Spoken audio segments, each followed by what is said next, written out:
Hello people of YouTube, Pixie here, and today on my channel we are going to be talking about personal statements, or actually as they are called now, personal insight questions, and I'm just going to give you some tips and advice on how you can write a strong or a better personal insight question, or respond to a personal insight question. So I should probably start this video off by saying that I am actually a senior at UC Berkeley. I transferred here almost 2 years ago, and honestly I really believe that my personal statement, as it was called back then, really solidified my acceptance into UC Berkeley. I don't know that I could have gotten in without it. I really feel like I wrote a strong personal statement and showed who I was on paper, and I feel that's like a huge part of why I get to come to such a fantastic school.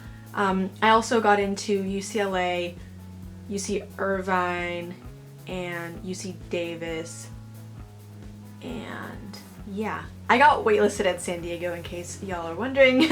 But yes, UC Berkeley and UCLA, I know specifically or especially look at your personal statement. They really care about what you have to write. So yeah, let's just go ahead and get started. So the first tip I have for you is to start early. So as you probably already know, applications, they are due November 30th.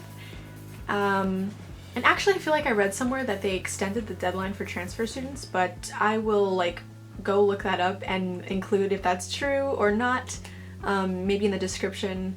Anywho, so you know that when they close, and it is important to start early. It is important to start writing as soon as possible. If you haven't started, I highly recommend you start today. When you watch this video, just start as soon as possible. And I say that because you're gonna want that extra time to edit. You're gonna want that extra time to think through the prompt. I mean, even if you just start brainstorming now, just get started. Read through the questions.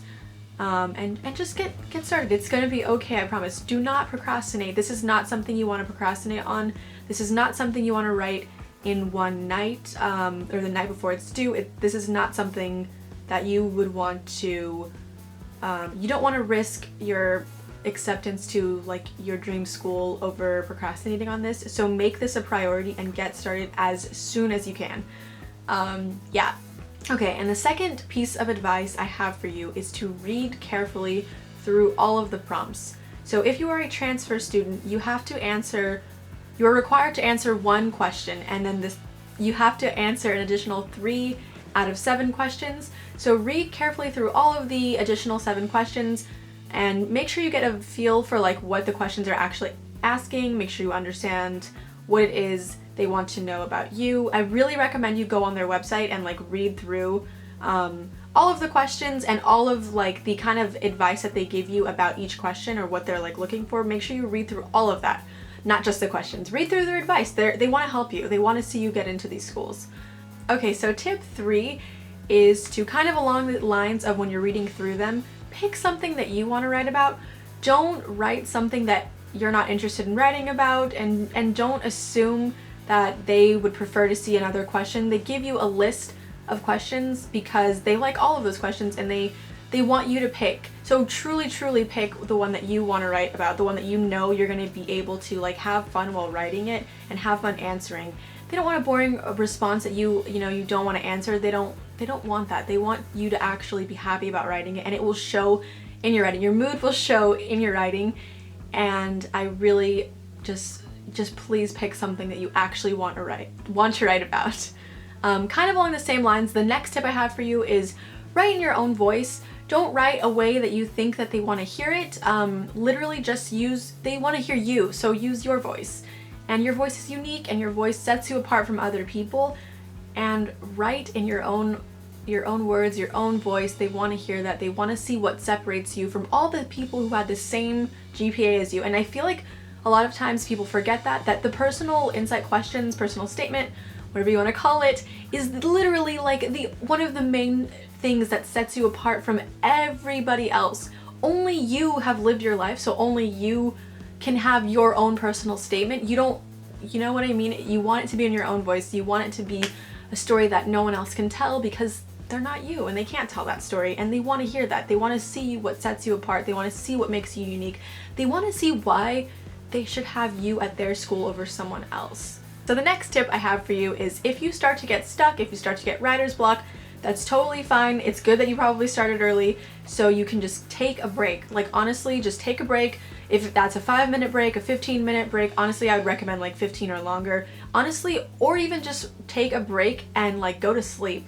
It's gonna be a lot better for you to like wake up with fresh eyes. You can look over what you wrote and catch mistakes that you might not have caught the day before while you're writing it, because I know at least when I write something and I'm writing it for a really long time, it can start to get like really just like, you can't catch your own mistakes. It gets kind of boring. Like, you know, you just keep saying the same thing over and over and over, and there's just like, you're just reading it the same way. You can't pick up anything new.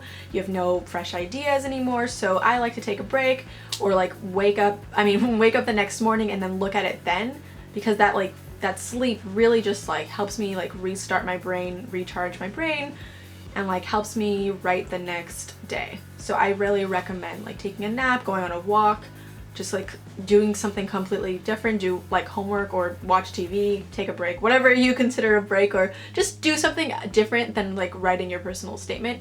Just take a break from writing it for a second. It's gonna be all right and you will come back to it. But it's good to get started, because then you can have time to take breaks like that. If you start the day before or the night before, you're not gonna have time to take that break, and it's good to have breaks because it's good to restart your brain. It's good to power up for the next thing you have to fill out in the application. So you want time to relax, so you can keep like a steady flow of writing. The next tip, and actually probably I think it's the second to last tip. So the second to last tip I have for you is to make sure you have someone edit it. Make sure someone else looks at your paper. You want someone else to look at your paper. And I would take everything that someone else says with a little bit grain of salt, because you know you're going to be the final stamp of approval on your own, you know, personal insight questions in your own application. But still, like, really seek out teachers, seek out friends, seek out family. Literally have like anyone and everyone read your paper. I had my English professor, or one of my English professors, look over it. I had a few of my friends look over it. I had my mom look over it, and I had them edit it. I had them look at it. I took their edits into consideration when I was finalizing my paperwork, and I really feel like it was good to have other people read it, because when you're writing a story, you know, like you were there, you know what happens, and you know how, you know, everything was, and you have it all detailed in your brain. But when you're trying to transfer that onto paper, when you're writing that on paper, it may not sound the way that you want it to sound. And when you have someone else who maybe wasn't there read it, you can see if your words actually make sense. And if they can't pick up on something, that means maybe the reader of your application might not be able to pick up on the same thing. And you want to make things as clear as possible, and make sure that everything makes sense and is easily understandable by anyone who reads your paper. So that is the last tip. Or no, sorry. The last tip is to relax. And I know that it sounds like insane because, you know, you're so stressed. I totally understand. I've been there, I've done that, and honestly, just relax. It's gonna be okay. It's gonna be okay, okay? I really mean that. And being stressed, a little bit of stress is good sometimes, but like if you're really like overly stressed, it's okay to relax. It's okay to take a break. Everything's gonna be fine. You can do it, you can power through. I believe in you. And if you're not subscribed to my channel, feel free to do so. And if you have any questions, comment below. I will see you all in my next video. My battery is flashing. That's why I had to rush this ending, sorry.